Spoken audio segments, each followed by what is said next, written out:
الحمد لله رب العالمين والعاقبة للمتقين والصلاة والسلام على سيد الأنبياء والمرسلين وعن يعلى بن أمية رضي الله تعالى عنه قال طاف رسول الله صلى الله عليه وآله وسلم مضطبعا ببرد أخضر رواہ الخمسۃ الا النسائی وصححہ الترمذی۔ سیدنا یعلی بن امیہ، ان کی کنیت ابو صفوان تمیمی ہے، مکہ کے رہنے والے تھے اور قریش کے حلیف تھے، مشہور اور معروف صحابی رسول ہیں۔ فتح مکہ کے وقت اسلام قبول کیا، حنین، طائف اور تبوک کے معرکوں میں حاضر ہو کر داد شجاعت دیتے رہے۔ سیدنا ابو بکر صدیق رضی اللہ تعالی عنہ، سیدنا عمر فاروق رضی اللہ تعالی عنہ، سیدنا عثمان رضی اللہ تعالی عنہ کی جانب سے عامل بھی مقرر کیے جاتے رہے۔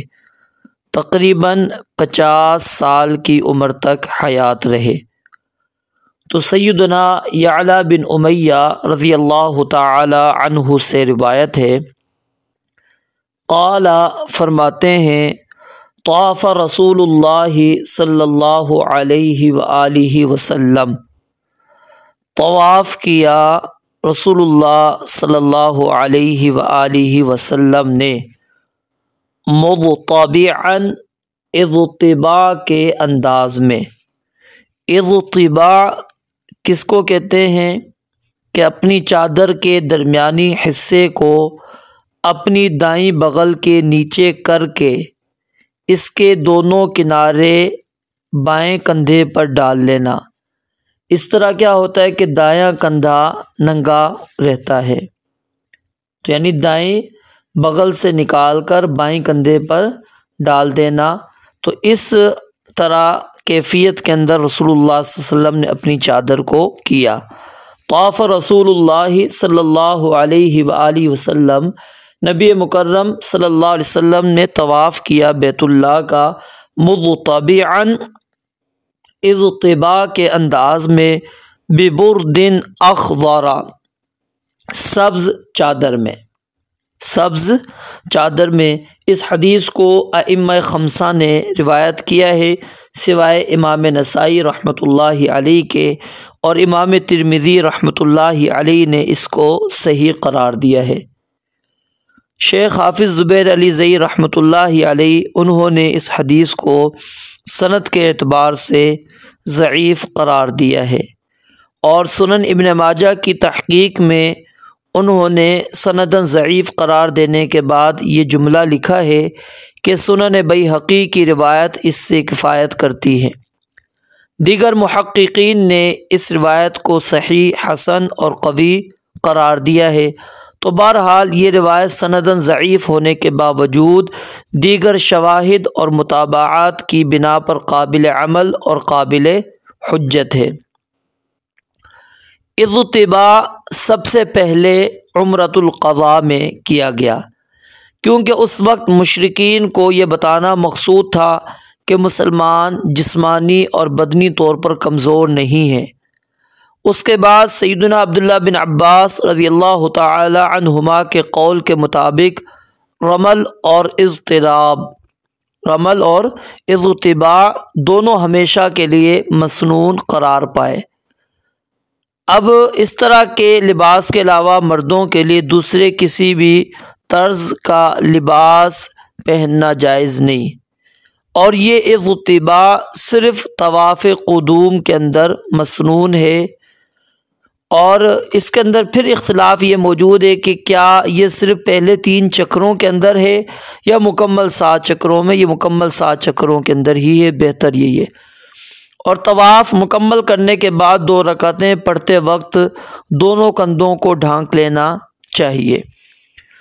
عورتوں کے لیے نہ ہی رمل اور نہ ہی اضطباع مشروع ہے، یہ صرف مردوں کے لیے مشروع ہے۔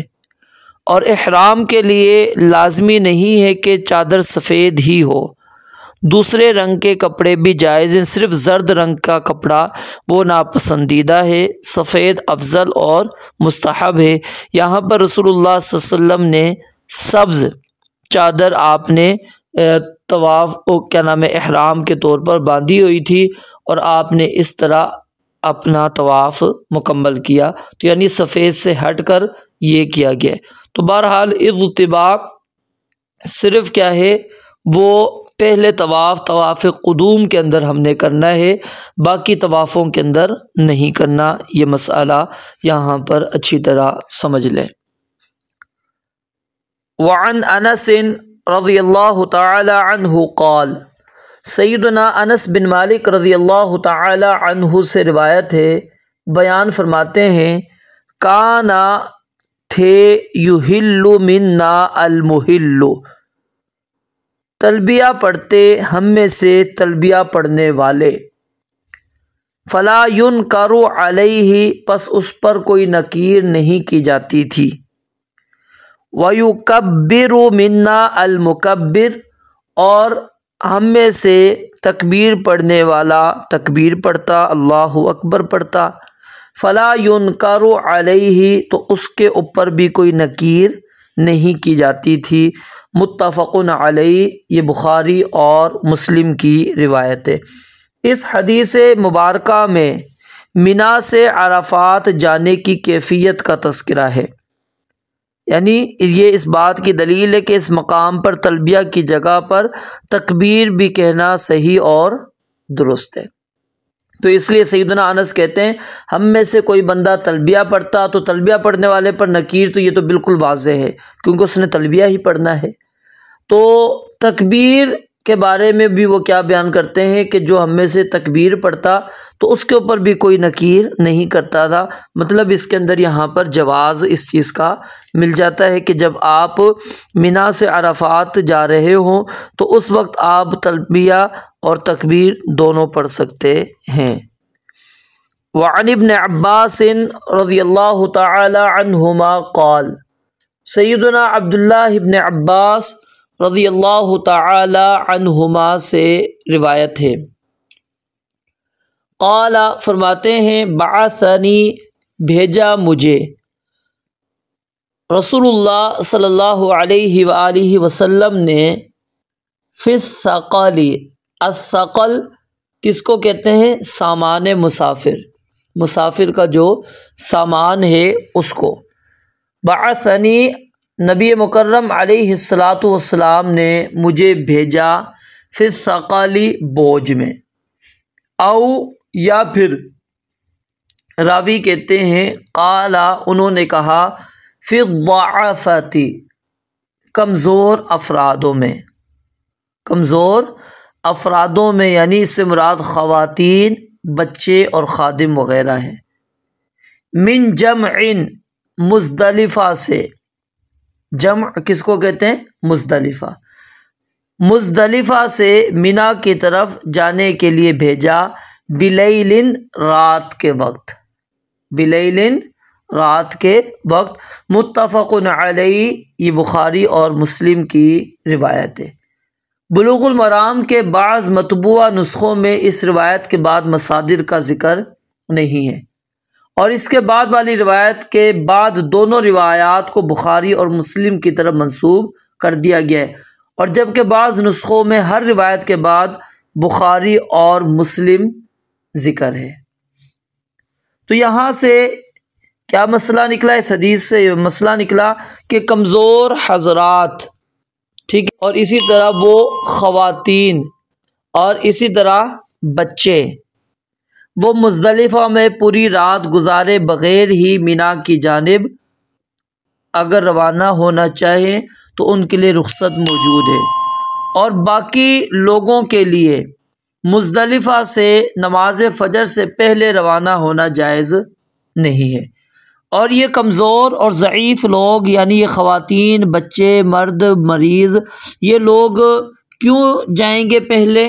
کیونکہ یہ ہجوم کی زحمت اور تکلیف سے بچنے کے لیے، کہ یہ وہاں پر تکلیف کے اندر نہیں رہ سکتے، رش سے یہ گھبرا جائیں گے، گر جائیں گے، یہ ان کو روندا جا سکتا ہے، تو ایسے وہ تمام افراد بھی اس کے اندر شامل ہو جائیں گے جو ہجوم کو برداشت نہیں کر سکتے، ٹھیک ہے، تو وہ پہلے جا سکتے ہیں۔ اس حدیث مبارکہ سے یہ بات ثابت ہو گئی۔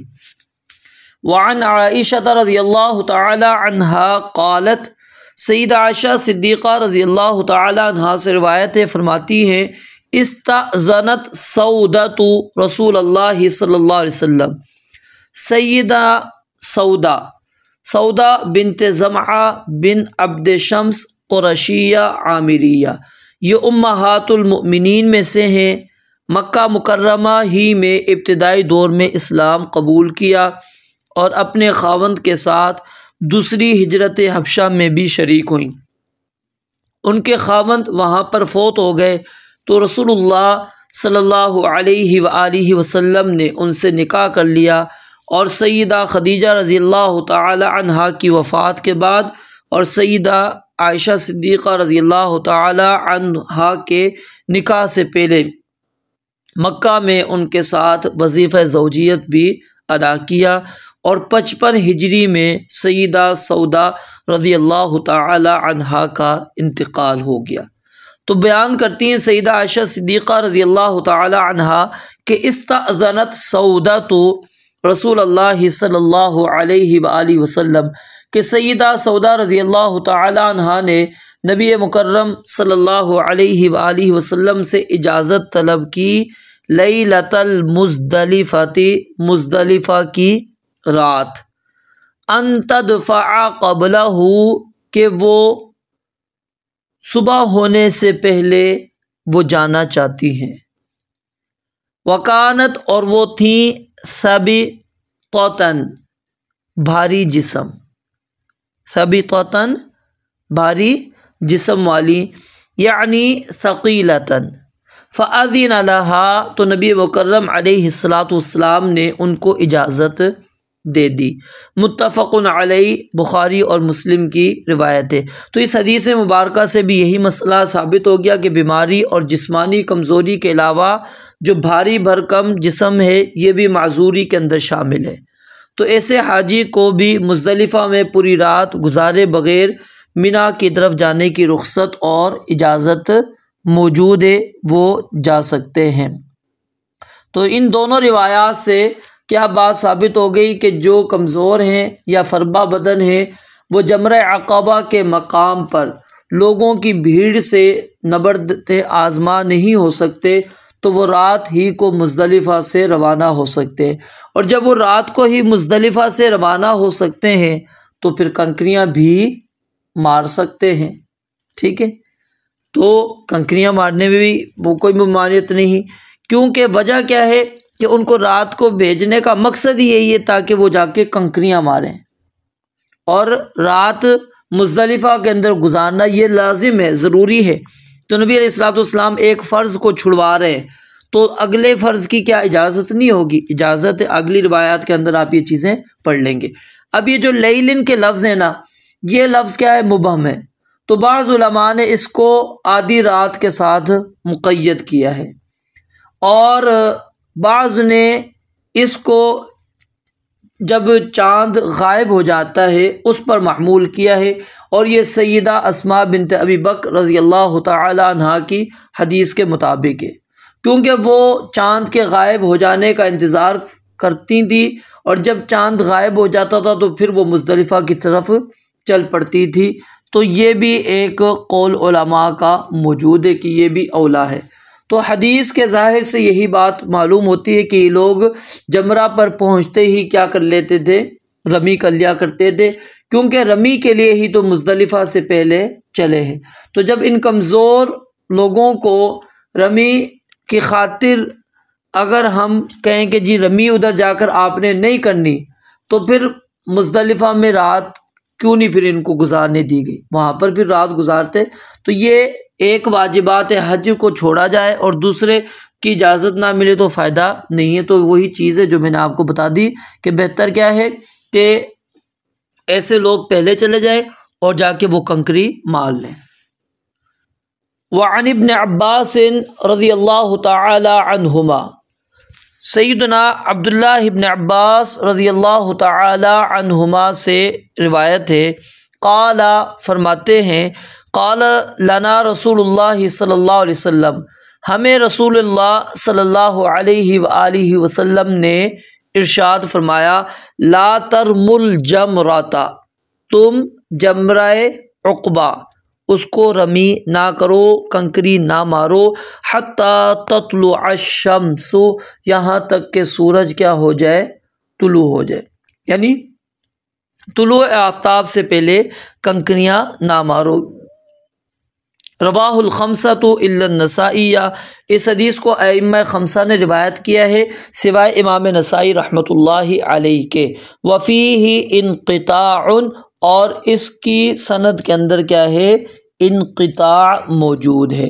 امام ابن حجر رحمۃ اللہ علیہ کا یہ کہنا کہ اس حدیث کو امام نسائی نے روایت نہیں کیا، یہ کسی ناسخ کی غلطی کی وجہ سے ہوا ہے، یا پھر امام ابن حجر رحمۃ اللہ علیہ سے تسامح ہوا ہے، کیونکہ یہ حدیث سنن نسائی کے اندر موجود ہے، اور خود امام ابن حجر رحمۃ اللہ علیہ نے فتح الباری میں اس کے نسائی کی طرف منسوب کیا ہے، تو اس لیے ہم اس کو محمول کر لیں گے، یا تو لکھنے والے سے یہ غلطی ہو گئی یا پھر امام ابن حجر رحمۃ اللہ علیہ سے تسامح ہوا ہے۔ تو یہ روایت کیا ہے، حافظ زبیر علی زئی رحمۃ اللہ علیہ ان کے نزدیک بھی سند کے اعتبار سے کیا ہے، ضعیف ہے، لیکن دیگر محققین نے اس کو صحیح قرار دیا ہے، اور اس پر تفصیلی بحث آپ الموسوعۃ الحدیثیہ جو امام احمد کا ہے اس کے اندر، اور امام البانی رحمۃ اللہ علیہ کے ارواء الغلیل اس کے اندر آپ اس کو پڑھ سکتے ہیں۔ تو انہوں نے تحسینی والی جو یعنی کہ یہ روایت حسن ہے اس کو راجح قرار دیا ہے۔ تو یہ روایت کیا ہے، اگرچہ اس کے سارے راوی کیا ہیں، ثقہ ہے، لیکن روایت یہ منقطع ہے، اور منقطع ہونے کی وجہ سے یہ روایت ضعیف ہے۔ تو جب یہ روایت ضعیف ہے تو اس سے جو یہ مسئلہ نکلتا ہے کہ لا تمروا الجمرۃ حتی تطلع الشمس، کہ سورج کے طلوع ہونے سے پہلے تم کنکریاں نہ مارو، ٹھیک ہے، تو یہ ثابتی ممانعت یعنی یہاں پر آتی ہی نہیں ہے۔ 10 ذی الحج کو سورج طلوع ہونے کے بعد کنکریاں مارنا کیا ہے، مسنون ہے، جیسا کہ نبی مکرم صلی اللہ علیہ وآلہ وسلم 10 ذی الحجہ کو فجر کی نماز مزدلفہ میں ادا کرتے، اس کے بعد خوب روشنی ہو جانے تک ذکر و اذکار میں مشغول رہتے، سورج طلوع ہونے سے پہلے مزدلفہ سے منا کی طرف روانہ ہو جاتے، اور سورج طلوع ہونے کے بعد بڑے جمرے پر آپ کنکریاں مارا کرتے تھے۔ اور جن روایات میں سورج طلوع ہونے سے قبل کنکریاں مارنے کا ذکر ہے تو یہ صرف کن کے لیے، عورتوں کے لیے، بچوں کے لیے، غلاموں کے لیے جو ان کی خدمت کے لیے ان کے لیے ہے، یا پھر جو بھاری بھرکم جسم والے لوگ ہیں ان کے لیے۔ ان کے علاوہ دیگر لوگ وہ 10 ذی الحج کو کسی کے لیے جائز نہیں ہے کہ وہ طلوع فجر سے پہلے کنکریاں ماریں، جیسا کہ صحیح احادیث سے یہ باتیں موجود ہیں۔ وعن عائشہ رضی اللہ تعالی عنہا قالت، سیدہ عائشہ صدیقہ رضی اللہ تعالی عنہا سے روایت فرماتی ہیں، ارسل النبی صلی اللہ علیہ وآلہ وسلم، نبی مکرم صلی اللہ علیہ وآلہ وسلم نے بھیجا، بِأُمِّ سلامہ، ام سلامہ رضی اللہ تعالی عنہا کو، لیلۃ النحر، نحر والی رات، فرمت الجمرۃ قبل الفجر، تو انہوں نے جمرہ کو رمی کی فجر سے پہلے، ثم مضت، پھر وہ چل پڑی، ٹھیک ہے، فافاضت، اور انہوں نے طواف افاضہ کیا۔ رواہ ابو داود، اس حدیث کو امام ابو داود رحمۃ اللہ علیہ نے روایت کیا ہے، وَإِسْنَادُهُ عَلَى شرط مسلم، اور اس کی سند جو ہے صحیح مسلم کی شرط پر ہے، لیکن یہ روایت صحیح مسلم کی شرط کے مطابق نہیں ہے۔ بہرحال یہ روایت پہلی روایت سے زیادہ صحیح ہے۔ تو یہاں سے کیا مسئلہ ثابت ہوتا ہے کہ فجر سے پہلے رمی کی یہ رعایت صرف عورتوں کے لیے اور ان کمزور لوگوں کے لیے جو ان کے ساتھ جائیں، ٹھیک ہے۔ تو اس حدیث سے یہ دلیل پکڑنا بالکل صحیح نہیں ہے کہ ان کے علاوہ دیگر لوگ بھی وہ فجر سے پہلے کنکریاں مار سکتے ہیں؟ نہیں، یہ روایت پہلی حدیث سے سند کے اعتبار سے زیادہ راجح ہے، تو اس لیے دونوں میں کسی قسم کا کوئی تعارض بھی نہیں ہے۔ وعن عروة بن مضرس رضی اللہ تعالی عنہ، سیدنا عروہ بن مضرس، ٹھیک ہے، ان کا سلسلہ نسب کیا ہے؟ عروہ بن مضرس بن اوس بن حارثہ بن لام طائی، مشہور صحابی ہیں، حجۃ الوداع میں شامل ہوئے، کوفہ کے اندر سکونت اختیار کی، ان سے 10 احادیث مبارکہ منقول ہیں۔ تو سیدنا عروہ بن مضرس رضی اللہ تعالیٰ عنہ بیان فرماتے ہیں، قال رسول اللہ صلی اللہ علیہ وآلہ وسلم، رسول اللہ صلی اللہ علیہ وآلہ وسلم نے ارشاد فرمایا، من شہیدہ، جو شخص حاضر ہوا، شامل ہوا، صلاتنا ہذہ، ہماری اس نماز کو، یعنی فجر کی نماز کو، یعنی بالمزدلفتی، یعنی کہ مزدلفہ میں جس شخص نے نماز فجر میں جو شخص حاضر ہو گیا، فوقف معنا، پھر اس نے وقوف کیا ہمارے ساتھ، حتی ندفع، یہاں تک کہ ہم چلیں، کوچ کریں، وقد وقف بعرفۃ قبل ذلك لیلا او نہارا، اور یقیناً اس نے وقوف کیا عرفہ میں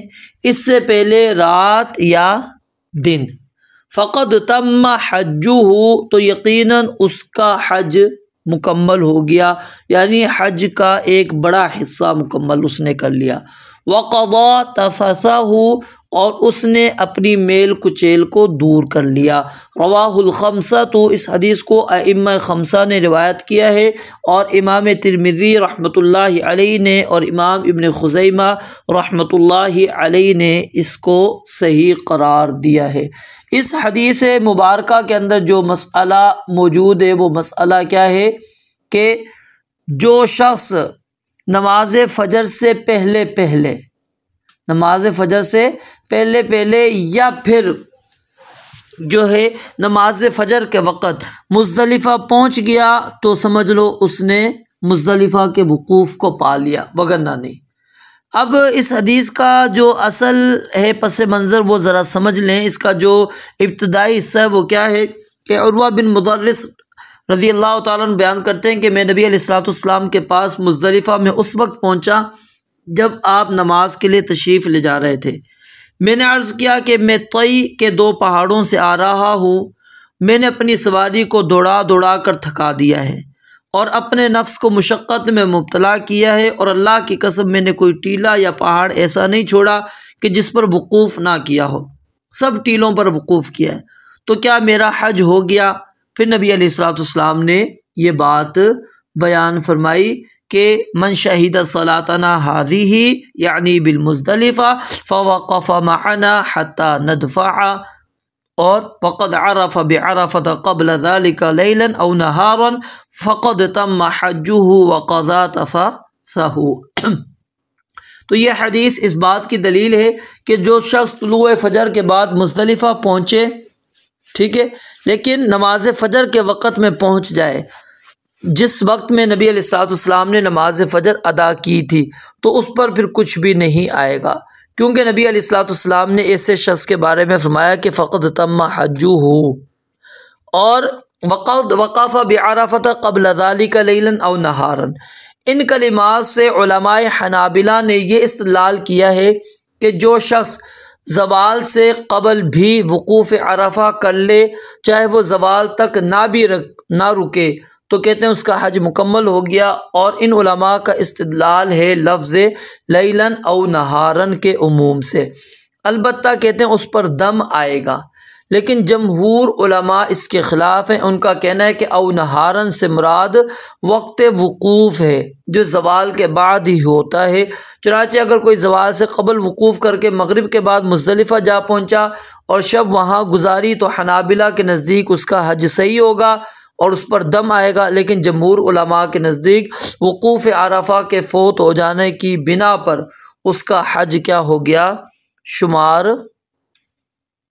وقوف عرفہ کے فوت ہو جانے کی بنا پر اس کا حج فوت شمار ہوگا کہ حج اس کا مکمل نہیں ہو سکا۔ تو نبی مکرم علیہ الصلوۃ والسلام نے یہ جو بات کہی کہ فقد تم حجہ، کہ اس کا حج مکمل ہو گیا، اس سے مراد عرفہ کا وقوف ہے، کیونکہ اس کے فوت ہونے کا خوف اور اندیشہ ہوتا ہے جس کے بغیر حج مکمل نہیں رہتا۔